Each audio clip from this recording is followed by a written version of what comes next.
A double direct? A double direct Nintendo? You've never done this before. This is like a flavor of ice cream that the ice cream man brings to your street for the first time, and you're like, I didn't even know this existed. I didn't know it was possible. But then you lick it, and it's either great or it's terrible. And I feel like that's what's going to happen tomorrow, but I'm excited to find out what's going on, everybody. It's Zach from Switch Force. Tomorrow at 7 a.m. Pacific, 10 a.m. Eastern, we're getting a double direct live streamed back-to-back in Indie World and then a Nintendo Direct partner showcase. Not a general, not a mini, but a double in the strangest assortment we've seen yet. I'm going to be live streaming this thing starting at 6:30 a.m. So make sure to click the link in the description down below to bookmark that. That's 6:30 a.m. Pacific, 9:30 a.m. Eastern. That way you miss nothing. I think that's probably about 2:30 p.m. UK, I think. Let me know if I'm right, UK folks. But I want to talk to you about what this really means, in my opinion. You've seen the direct announcement. You know what's happening tomorrow. It's an Indie World. It's a partner showcase. Probably going to be light on the Nintendo side of things, but they have announced first-party games in partner showcases before. They have announced Endless Ocean in a partner showcase earlier this year. We know that games like the Warriors titles can be considered partner titles. Even HAL Laboratories, the makers of Kirby, that is a partner. Is Game Freak and the Pokemon Company a partner? They might be. You never know. So I think it's going to be better than people might be anticipating, especially with the Call of Duty leak that happened this morning. Nonetheless, this clears the way for something. Nintendo likes to be messy. They like to mix it up as of late, but they've never done a double direct. They've never done a double direct when they could have two presentations that take up 2 slots. And Nintendo would love to have 2 slots. Because that's 2 marketing beats. That's 2 different days that attention can be on Nintendo. That's 2 different slots to promote a whole bunch of different games. So it's very, very weird that they are pushing together 2 things that could easily, and has always been before, separate. To me, there's only one reason that you do this and you jam them together for a double scoop. It's because the big main course, the ice cream cake, is actually coming very soon. I think the best subtle thing about this direct announcement might be that it's not a general. Very weird thing to say. I wished it was a general. I had predictions for a general, but this to me may mean that there is a Nintendo Switch 2 presentation right around the corner. Otherwise, I don't understand why you do this. There's no sense of jamming 2 things together, especially because these 2 things are not related to any of the upcoming events. We've talked ad nauseum about how PAX West is bringing playable versions of Zelda Echoes of Wisdom and Super Mario Party Jamboree to the public floor. Those games aren't going to be here. Those are definitely not partner titles. Those are first-party games. We've talked about how Mario and Luigi Brothership needs a new trailer. That's not going to be here. That's definitely not a partner game. So why is Nintendo pushing these 2 together in August of all months? Why couldn't it have been September, which is typically the month, for a Nintendo Direct? And we know that Nintendo's been slight on the generals. They used the February slot for a partner showcase, and it seems like they're using the September slot for a partner showcase. The only thing that this could mean, in my opinion, is that September is being used for a Switch 2 reveal. I don't know any other way that you cut this ice cream cake, because why would Nintendo shift this to a week where they have a release, MEO, and to a week right before PAX West where they're already going to get some marketing buzz from playable Zelda, playable Mario Party, and they're jamming 2 things. It's too much. It's clearing the slate for something, and it's making way for what? The big thing we've all been waiting for.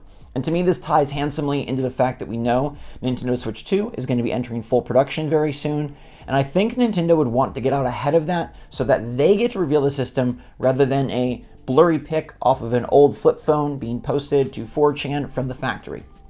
Seems like something Nintendo would really want to have the major control and the major say over. And if it's going to get out there and people know there's a Switch 2 and they keep saying this presentation will not cover the Switch successor, like maybe they've just accepted that you know there's a Switch 2 coming, and either you're going to buy games this holiday season, or you're going to buy a Switch this holiday season, or you're not. And whether they reveal it or not maybe doesn't move the needle as much as some worry it might. And by that I mean, like, even if they announce a Switch 2, you want to get your kid that Switch Lite? They still need that Switch Lite for Mario, Zelda, and Mario Party, and Donkey Kong, and possibly Kirby coming out soon, and Metroid Prime 4.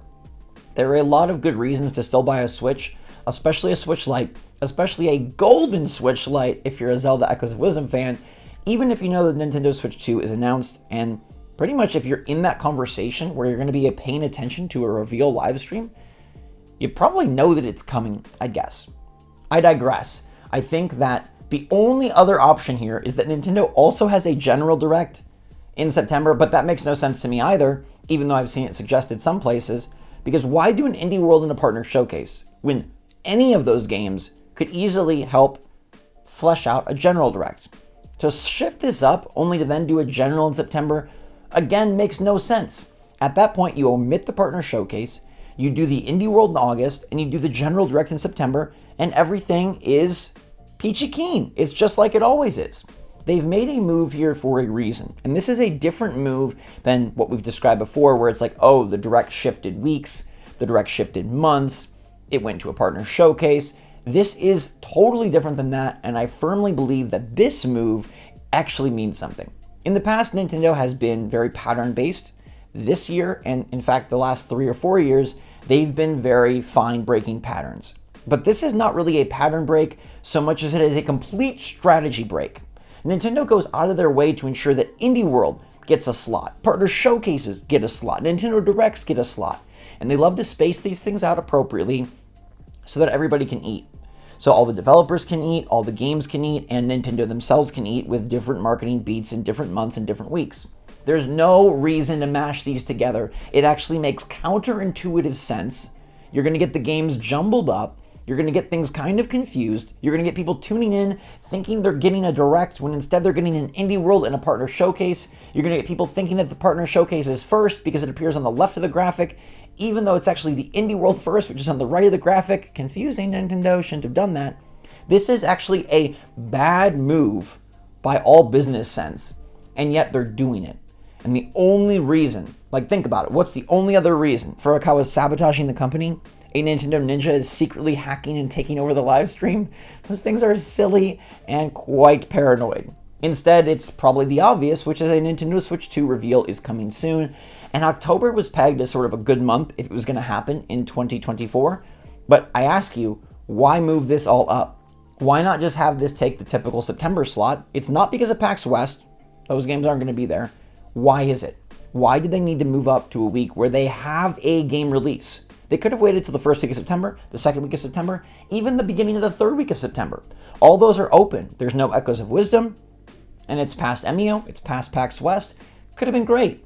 Instead, they choose to shove it into the end of August, and I really think the Switch 2 reveal is coming soon after. So if you don't love any of the announcements, I think you'll like something tomorrow. But if you don't like any of them, if you're like the Indie World is boring, the partner showcase is boring, just know that the best announcement is probably the fact that you're getting a Switch 2 reveal in September.